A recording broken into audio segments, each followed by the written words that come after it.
Good morning, everyone. Welcome to the channel. Welcome to Evita Cooks and Preps. Around this time of year is when I start missing my family back home the most. And earlier this morning I received my shipment for the maple flavored Spam, and it made me think about my childhood and my mom. And I remember as a child my mom always had Spam in her pantry. In fact, I do recall, and I was talking to my dad a few days back, that she would order at least 4 cans of Spam, and these will be used in different types of recipes, not necessarily the maple flavored. It's more like the original flavor, but she will buy 4 cans of Spam for the month, and one of those cans will be used to make a rice. The other one she will use as the side or the protein for a white rice and red beans, and the remaining 2 cans she will turn them into the most delicious empanadas or empanadillas. And today I'm going to show you how we enjoyed it as children, starting with dicing some onions. And I'm using a small onion that I will be dicing into small cubes. I like dicing into small cubes, especially if I'm giving it to my children, because they're a little bit picky when it comes to big pieces of vegetables. So what I did is I cut the onion in half, and I always leave the nub on the bottom of the onion, and I'm going to show you why that's always a good idea. Let's cut this end, and do not discard the onion skins. Remember, you could use these in the compost, the garden. If you're using organic onions, you can make it into a tea and drink it. It's really good for you, so do not get rid of it. The reason why I leave the knob and the onion in the back is because you can use it as a handle to guide the knife as you're chopping the onion.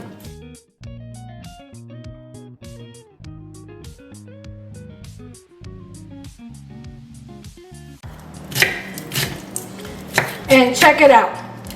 The knob helps you hold on to the onion and also safeguard your fingers, okay?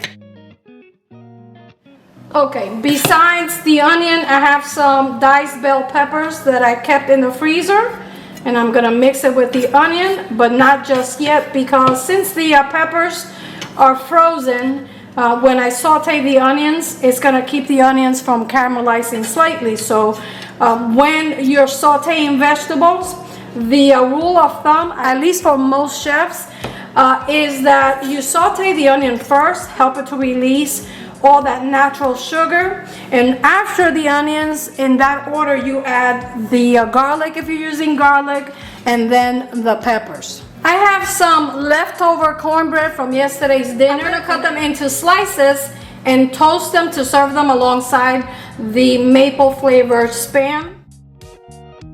But first, let's unveil the content of the maple flavored Spam.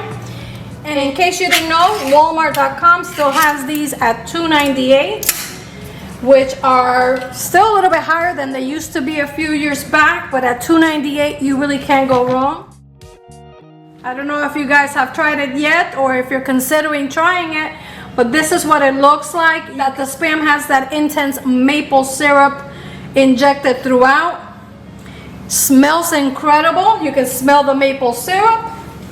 And for this one, I'm going to be cutting it into slices, just the way Mami used to make it. So my mom would just cut it into slices like that. If she was making it for breakfast or as a side dish with rice, this is what she would do. Of course, it was 7 of us in the house, so she would definitely cut them a little thinner. I'm gonna try and see if I can get at least 5 slices out of this can. Look at that, guys. Check it out. I really can't wait to try. I already have a video in the channel on how to make rice with Spam. So if you haven't seen that video, I'll link to that video right up here. And looks like I was able to get 5 slices, so that's good. Spam already has a high content of fat. And for those of you who have never tried making your own Spam at home, I have a video on the channel how to make Spam from scratch. And in that video, I go into a little bit more details as to the ratio of the pork and fat that is used to make the Spam. My cornbread is made using real butter, so I don't need to use a lot of spray for it, but I'm still going to add a little bit just to make sure it doesn't stick on the pan. And I will start with the cornbread because I want to get it nice and toasty on both sides, and I want everything to be ready at the same time. I think I'm going to throw in a bonus slice just in case my husband wants 2 slices. I preheated the skillet on medium high. I'm going to be placing the Spam right here. And all I'm going to be doing is warming it up and browning it slightly, but you have to keep an eye on it. Remember, this has maple syrup and it can burn easily. While this is browning, I'm going to make the other part of my breakfast. Growing up in Puerto Rico, my mom was extremely creative in the ways that she would feed us. There was really rough times sometimes where we barely had enough, but she always made it last and we never went without. Mommy was a champion when it came to creativity. She was an absolute genius, and she knew how to make good use of everything she had available to her. So I'm very thankful for that, because I did learn a lot from her. Like I said, this is the time of year when I get a little bit homesick. I haven't seen Mommy and Papi in almost 2 years, so we're hoping that this year I can travel, or maybe they can travel. In the bowl I have 6 free-range eggs that I get from my friend Veronica. I can't have my own chickens, but I'm lucky to have Veronica in my life, and I always get my eggs from her. So I am lightly scrambling them. My kids like the way I make the scrambled eggs for them, because they say that they come out nice and soft, and I'm going to share with you guys my secret. Scramble them well to make sure the white is well incorporated with the yolk. I have to tell you that the Spam smells incredible. It is browning nicely, and I reduced the heat to low because I want the eggs and the Spam with the cornbread to be ready at the same time. So I put it to the side while I make the eggs. Let me bring your attention to the pan with the Spam so that you can see how it's looking, and I'm going to flip it and check that out. Look at that lovely brown color. My goodness, I wish you guys could smell this. And if you've taken advantage of the sale that Walmart has with the Spam, give this a try. Of course, the cornbread is just a bonus. I made cornbread yesterday for yesterday's dinner, and I had some left over, and I figured why not use it for breakfast today. And look at that.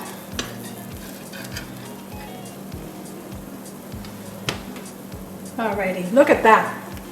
Wow. Years ago, I watched a chef make French-style scrambled eggs. I can't remember the name of the chef because I was very young at the time, so I didn't really pay attention to all those details. But one thing I remember is that to the scrambled eggs, he did 2 things. And the first one was scramble it well, and the other was to add soft butter to the eggs, okay? Right into the eggs. Now my butter is still a little bit hard, but that's okay because as I scramble it, it will break apart, and that's fine. We don't need it to be melted. Definitely don't want it to be warm because it'll start to scramble and cook the eggs. So that is one of my secrets. Secret number 2 is the addition of heavy cream to the eggs, and I use 1 tablespoon of heavy cream for every 3 eggs. I suppose you could use half and half as well, even milk, but trust me, the heavy cream works wonders. Of course, we have to add some salt, and I'll be using some of the Redmond Real salt. I will be eyeballing the amount of salt that I use. I normally, when I make Spam and eggs, I don't over salt it because remember, Spam is salty enough. So I'm just gonna add a little pinch because we can always add more if we want to when I serve it. So there's about a pinch of Redmond salt. For me, scrambled eggs definitely need some freshly ground black pepper, and this is to taste. My husband always tops all his food, whether it's eggs, rice, beans, meat, doesn't matter what it is. His finishing salt is not actually salt, it's actually red chili flakes. Now, if I wasn't using the maple flavored Spam for my kids, I will be adding some maple syrup to the eggs. And if you've never tried that, give it a try. It's delicious. And the final secret is that I'm going to be adding some water to the eggs. To the skillet that I'm preheating on medium heat, I'm adding some extra virgin olive oil. So we're going to start by cooking the onions, and I want to keep this on a low heat because that's also the secret to making the perfect scrambled eggs or omelet. If you don't want it to stick to your skillet, whether you're using a cast iron or a non-stick, you should always use low heat. And here I'm just looking to wilt the onions slightly, not brown them. I'm using frozen bell peppers, and for that reason I'm just going to move the onions to the side of the pan because there is some water content on the frozen bell peppers. When I freeze the bell peppers, I lay them on a sheet lined with parchment paper, and then just stick them in the freezer for at least half an hour to an hour. And when they set, I just put them into a Ziploc bag, and I always have bell peppers ready to go. I'm just gonna give it a minute or so that the water content from the peppers can evaporate. Watching my mom doing everything in her power to make sure we never went without was very impressionable to me, and I learned a lot. We were not extremely poor, but we were also not rich. There was times where it's a little bit difficult. I remember scavenging through our 5 acres of land, digging for root vegetables sometimes, which was actually fun, to be honest with you. And we will go out in the morning, especially Mami and my older brother Benny. They would leave early looking for food for the pigs, so that they could make some slop for the pigs. And at the same time, my mom would spend a lot of time trying to find things to feed us, which was always very interesting because growing up in the island, if you have property and you have land, you have access to things like bananas, plantain, cassava, jautilla, malanga, which is one of my favorites. And we also had some chestnuts that she would come home with, and we would sit there for hours cleaning it out and peeling it, and then we would just all hover over the boiling pot of salted water and just eat them away. And to me, those are good times. Okay, this looks good. Smells incredible, and I'm gonna bring all the veggies towards the center. Now, if you were making an omelet at this time, you want to make sure you leave the eggs undisturbed. And you also want to reduce the amount of heavy cream and water that you add because that will make the omelet too soft. But since I'm making scrambled eggs, after about 30 seconds or so, I just like to scrape around the edges and start bringing the egg into the center. And as I scrape the eggs, it keeps cooking, as you can see, right? Going around and around. And then after a few more seconds, I'll just keep scraping and scraping, nice and slow. We don't want the heat too high because that would definitely cause the eggs to stick to the pan more than the normal, okay? I'm going around the edges of the eggs and just scraping it into the center, scraping the edges and piling it on top. As I move them around, they continue to cook. This takes a little bit longer. If you're in a hurry, you can increase the heat, but you're definitely going to be burning your eggs. Remember, we have heavy cream in the mixture, and heavy cream tends to burn sometimes. But look at that. See?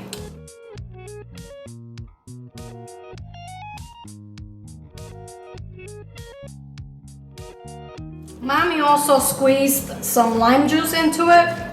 I'm not really sure what the science behind it was, but I can assure you it was delicious. Depending on how soft you want your eggs, you can stop now, but I know my husband, he doesn't want them to be too soft or too watery, so I'm gonna continue stirring the eggs to evaporate some of that moisture. Me personally, this is how I like them. Okay, looks like our eggs are done. To make it a little bit more interesting, because I opened the last jar of my lacto-fermented tomatoes with serrano chilies, I'm going to be serving that alongside for my husband with a little bit of fresh cilantro that I chopped and added to the tomatoes. This is ready, and I really can't wait to try it.